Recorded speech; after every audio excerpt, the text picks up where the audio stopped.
today I'm going to talk about prayer. So, when it comes to prayer, you can say it loud or you can just say it inward, like without anyone hearing what you say. So, most actually 100% or 99% of people pray loud, and you don't have to pray so loud, you're just making noise. Or when it comes to prayer, you are praying to God. God is here. God is our higher consciousness. God is omnipresent. You know that God is omnipresent. He knows everything. He knows what you want. He knows the future. He knows the past. He knows the present. And you're praying so hard or so loud so that He can hear you. So the moment you see people praying so hard, this is just like I see someone doing it, so let me do it again. You're just doing a repetition of what someone else did.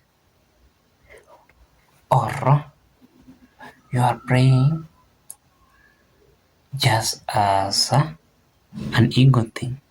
So praying loud so that God can hear you, does it really make sense? And what you do is just you have to say it inside and God will just know. God is omnipresent,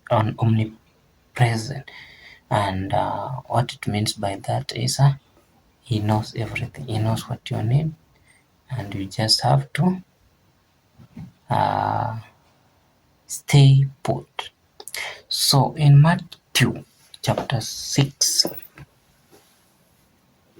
verse 5 to 6, and this chapter describes Jesus. So Jesus specifically instructs people not to pray out loud on the streets just to be seen by others.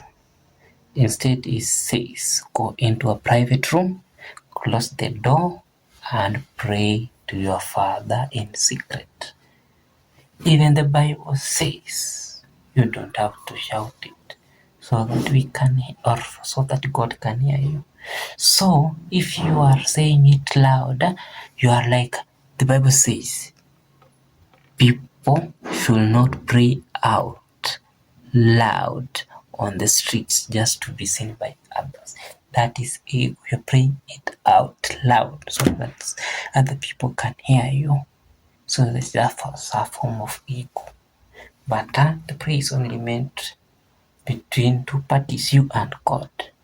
So you have to, it continues. Instead, go into a private room, close the door, and pray to your Father in secret. And again, you have to interpret that. It just doesn't mean you just say those words slowly in a private room. So go into a private room. Do you know where the private room is?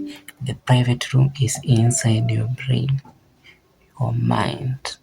Go inside your room, close the door. Close the door is required and start the meditation process.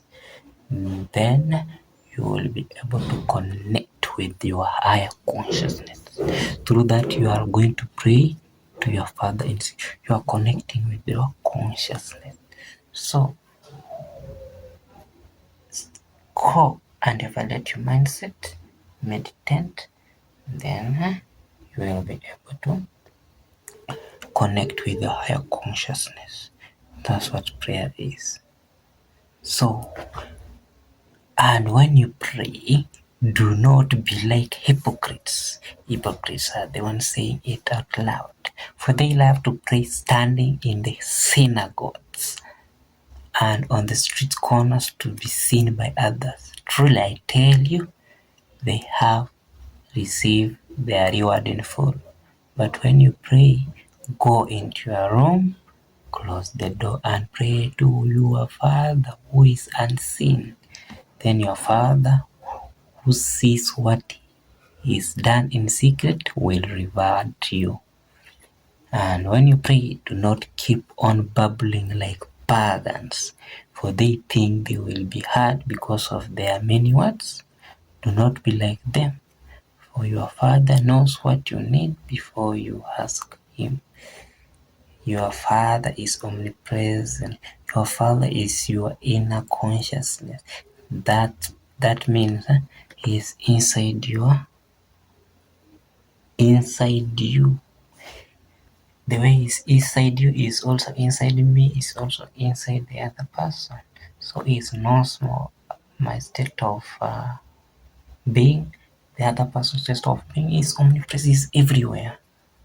So just go, close the door, and pray to your Father who is unseen. Is your inner consciousness, is unseen, is here, is your third eye. I think you get that.